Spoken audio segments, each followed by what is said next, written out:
Well, Elizabeth, before we talk about the game, congratulations on breaking the record for the most baskets in Virginia Tech history. Thank you. What does it mean to you to have that record? I mean, it's really cool. I had honestly no idea until I saw it like flashing in Castle, like the last game, that I needed however many baskets, whatever.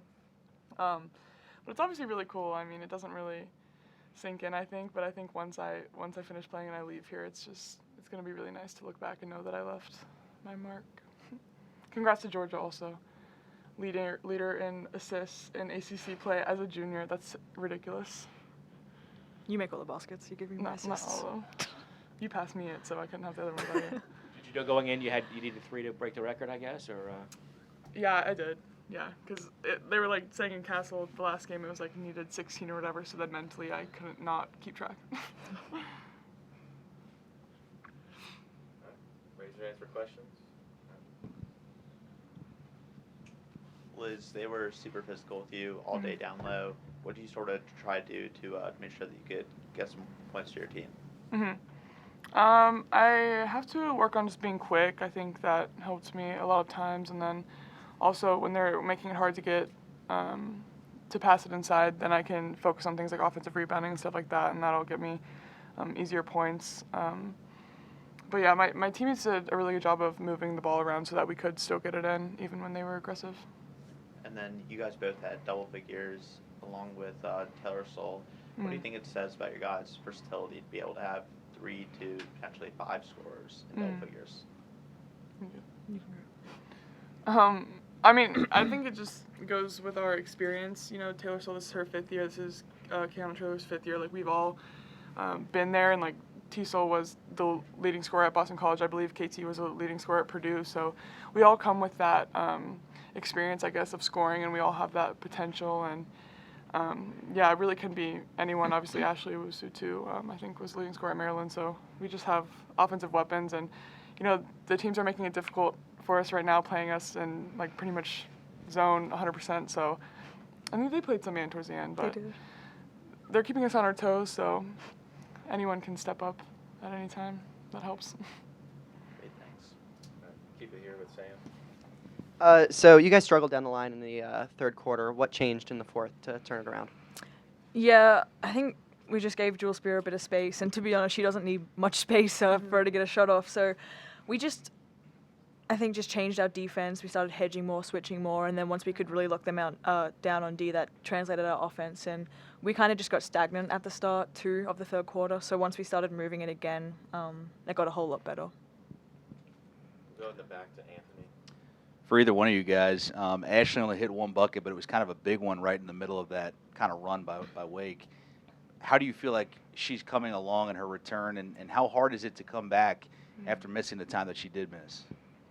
I personally haven't been like through an injury like that, but I'm assuming like it's hard because we've played how many games? 18 or something like that. Like we've played half our conference games. She's missed pretty much all of them. Yeah, so she'll get back into rhythm, and Ashley's obviously a phenomenal scorer. She has that scorer's mentality, and to be out that long, I'm sure it's hard, but she works at it every day. So give her time, and she'll be good. Chris on the left. Liz, I asked Kenny this, and he said he wasn't sure, but when you were recruited by, Tech, did you think, you would be able to break all these records, a field goal record, and come back and, next game, potentially grab 1,000 career rebounds? No. Didn't even think about it. No. That's all. No. NR. Yeah. Oh, and then what was kind of key about getting turnovers today? I think you guys had 16 and then a ton of points, 21 maybe off of the turnovers. I think especially when teams are playing zone, it's so hard for them to transition back into a zone when you get steals and turnovers. So we didn't do it much. We need to be better at it. But when we get steals or rebounds, we really need to push so they don't get set in their zones and we can play against their man. Because that's obviously what they don't want to do, play man against us. And then what's it been about, resiliency with you guys? Because especially, kind of the slow start to ACC play you guys had, and then, the third quarter when they kind of came back, and then you guys kind of blew them out on the floor. Yeah, we just can't lose our minds. We have to play aggressive all the time, and we can't have a switch that goes on and off. We need to be on all the time. And the ACC is dangerous. Every single team is dangerous, and it unfortunately took us like 3 games too many to figure that one out. So we just have to be the aggressors and come out and hunt. That's been a big focus, is to be the hunters. One for each of you. Georgia, you're kind of the big vocal leader on the court, and in that third quarter, emotions were running high, or maybe it was just coach's emotions. How are you guys able to kind of ground each other and not lose sight of your goals there? Yeah, we knew that Coach got a tech, but that's really unlike him. And to be fair, was it something that should have been teched? I don't know. He was trying to defend us. But we knew that was a big swing, and after that, I think Jewel went on a bit of a run too. So we just had to really mentally stay locked in. We knew that we couldn't just lose our minds, because that's what Wake wanted. And I think we did a good job of staying composed, because I think we have the confidence in ourselves and our offense and our defense that we're going to be fine. Like, it's just their little run or their little stretch. And Liz, as you're continuing to make history, just to be in the same conversation as a lot of other, Virginia Tech greats, I mean, what does that part of the history making mean to you? Yeah, I mean, it's cool, again, because, I didn't expect any of that at all when I first got here, and I just have, my teammates and Coach Brooks to thank for that, because they've, just made me so much better. I just am not nearly the same player I was when I got here, and I'm really grateful for that. So, I mean, yeah, it just shows my growth, but also, the dedication that my teammates and my coaches have to me. It's really awesome, and I'm glad that I went here. Very glad. Could I just follow up on that? I mean, it's kind of rare to see that more and more because of the transfer Yeah. and all that stuff. The payoff of staying at a program, Mhm. can you kind of speak to that? Yeah, I mean, I just the way that the time that I have had invested in me, and that I've also been able to invest in this program, has just paid off so much. Because I've really gotten that relationship with my coaches. They know me, they know what works.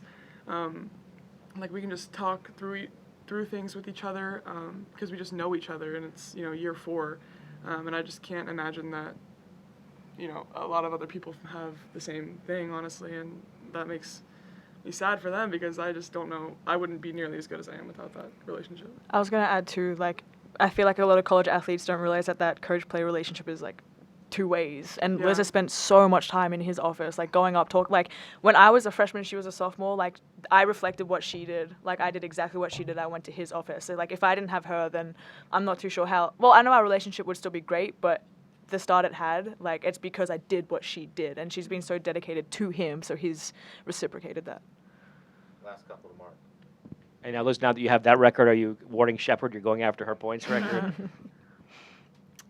We'll see what happens. We'll say something about it. She might know, but I might text Shep tonight and see how she feels. Gosh. Just kidding. Shep's a legend. She Yeah, is. no, love her. All right, last one, Anthony in the back. Duke has been every bit as good as you guys have this year.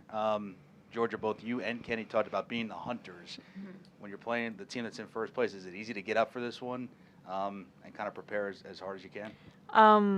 From here on out, Duke or not, whoever we're playing, that's our mindset, the hunters' mindset. Obviously, Duke is great, but I feel like every team in the ACC, they're beatable and vulnerable at specific times. So we just have to go out and put our best foot forward and be the best versions and hunt. We can't be passive. All right. Thank you, ladies. Thank you, guys. Thank you, guys.